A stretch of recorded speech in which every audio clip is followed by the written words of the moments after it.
Hi అండి, welcome back to my channel cooking for you 99. ఈరోజు వీడియోలో తురుము పచ్చడిని ఎలా చేసుకోవాలో చూపిస్తాను. ఈ తురుము పచ్చడి చేసుకోవడం చాలా ఈజీ అండి. ఎవరైనా సరే ఈజీగా చేసుకోవచ్చు. ఈ కొలతలతో చేస్తే ఫస్ట్ టైం చేసేవారైనా సరే పర్ఫెక్ట్గా చేస్తారు. తురుము పచ్చడి చేసుకోవడానికి బాగా పుల్లగా ఉండే మామిడికాయలను ఒక 3 తీసుకున్నాను. వీటిని వాష్ చేసి తడి లేకుండా తుడుచుకోవాలి. ఇలా చూస్తున్న విధంగా పీల్ చేసుకోవాలి. ఇలా పెద్ద హోల్స్ ఉన్న గ్రేటర్తో తురుముకోవాలి. చిన్న హోల్స్తో తురుముకుంటే పచ్చడి అనేది పేస్ట్ లాగా వస్తుంది. చూడండి, ఇలా చూస్తున్న విధంగా అన్ని మామిడికాయలను కూడా తురుముకోవాలి. ఇప్పుడు ఈ తురుముని గ్లాస్తో అయినా లేదా కప్పుతో అయినా కొలుచుకోవాలి. ఇలా కొలుచుకోవడం వల్ల ఉప్పు కారం అనేది ఎంత వేసుకోవాలో తెలుస్తుంది. ఈ మామిడికాయ తురుమును ప్రెస్ చేయకుండా బౌల్లో ఎంత పడుతుందో అంతే తీసుకోండి. మనకైతే 2 కప్పుల వరకు మామిడికాయ తురుము అయితే వచ్చిందండి. ఇప్పుడు ఒక ప్యాన్ తీసుకొని అందులో 1 టేబుల్ స్పూన్ మెంతులు వేసుకోవాలి. 2 టేబుల్ స్పూన్ ఆవాలు వేసుకొని ఫ్రై చేసుకోవాలి. వీటిని ఫ్రై చేసేటప్పుడు లో ఫ్లేమ్లోనే పెట్టుకొని ఫ్రై చేసుకోవాలి. చూడండి, ఇలా కలర్ చేంజ్ అయిన తర్వాత ఒక మిక్సీ జార్లోకి తీసుకొని చల్లారనివ్వాలి.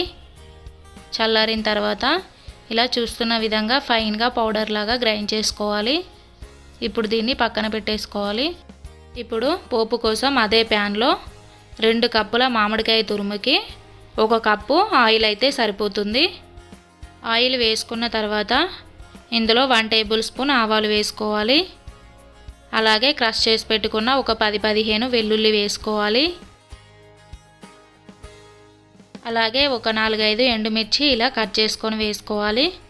1/2 టేబుల్ స్పూన్ ఇంగువ వేసుకోండి ఫ్లేవర్ కోసం. అలాగే కొంచెం కరివేపాకు వేసుకోండి. ఇప్పుడు ఒకసారి బాగా మిక్స్ చేసుకోవాలి. చూడండి, ఇలా ఫ్రై అయిన తర్వాత స్టవ్ ఆఫ్ చేసేసి చల్లారనిచ్చుకోవాలి. ఇప్పుడు పచ్చడిని కలుపుకుందాం. 2 కప్పుల మామిడికాయ తురుముకి 1/2 కప్పు కారం అయితే సరిపోతుందండి.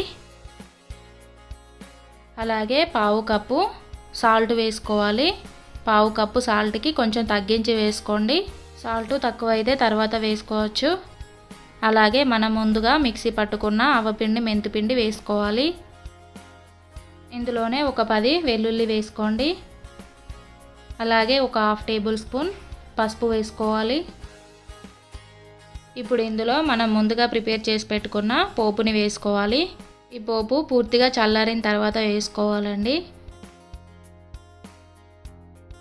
ఇలా వేసుకున్న తర్వాత ఒకసారి చేతితో బాగా మిక్స్ చేసుకోండి. స్పూన్తో కంటే చేతితోనే బాగా కలుస్తుంది. చూడండి, ఇలా చూస్తున్న విధంగా కలుపుకోవాలి. ఇలా కలుపుకున్న తర్వాత మూత పెట్టేసి ఒక నైట్ అంతా ఊరనివ్వాలి. చూడండి, నెక్స్ట్ డే మార్నింగ్ కల్లా ఆయిల్ అంతా సపరేట్ అయింది కదా. ఇప్పుడు ఒకసారి బాగా మిక్స్ చేసుకొని ఉప్పు కారం తగ్గినట్లయితే ఈ స్టేజ్లోనే కలుపుకోండి.